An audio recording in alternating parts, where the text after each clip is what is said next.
So this is almost where government policy does interact with where the Reserve Bank is with monetary policy, because by bringing in such a large number of migrants over the next few years, it does take some of the sting out of that potential push on wages.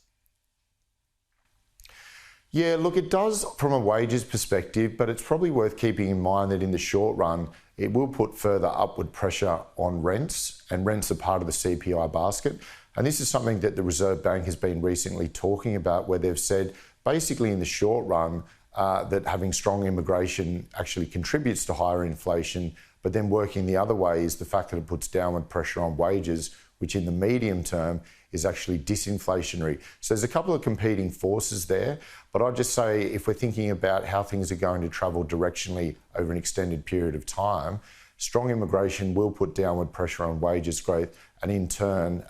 we think we'll end up with a rate of inflation which is consistent with the target. It's probably worth keeping in mind pre-pandemic that we had strong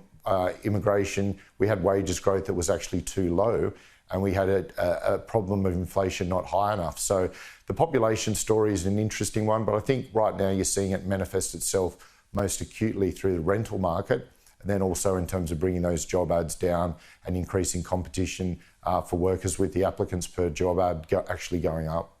I mentioned in the introduction that you were one of very few who forecast in April that the Reserve Bank will become the first of the major Western central banks to keep interest rates on hold. That was correct. Then the following month, it clearly was spooked by what it saw with underlying inflation. I mentioned there the UK inflation rate, the underlying inflation rate, the things that got markets there spooked as well. In regards to that underlying rate, is it hard for the Reserve Bank to then try and dismiss, say, one-off factors? We know that they will look through spike in food prices, a spike in fruit and vegetables, whatever it might be, but it makes this almost a bit of a judgmental line call as to what they leave in and what they leave out of their estimations.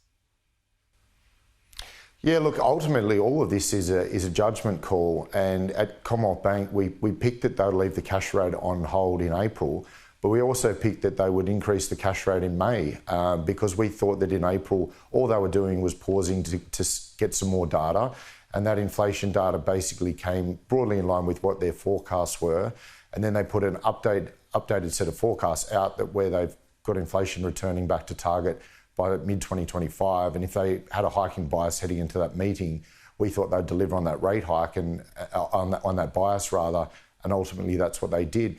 I think from here, though, if the data actually comes in line with their forecasts or a little bit weaker, they won't actually raise the cash rate. The governor has been out there basically saying that if we can get inflation down over a sort of 2-year period and preserve as many gains in the labour market as possible, then that's actually plan A. And we think they'll pull it off. And in fact, we think they'll end up cutting the cash rate in order to pull off, simply because inflation will come down that bit quicker than what the Reserve Bank themselves are forecasting. So I'd just say when we're thinking about Australia and we're comparing ourselves to many other economies, we've got a better starting point. We've got a labour market that's generating wages growth consistent with the inflation target. We've got a policy transmission mechanism through the cash rate via the mortgage market, which means the central bank gets more bang for their buck when they move interest rates higher and also when they go back down. And we think we're much better off placed than many other countries around the world at the moment.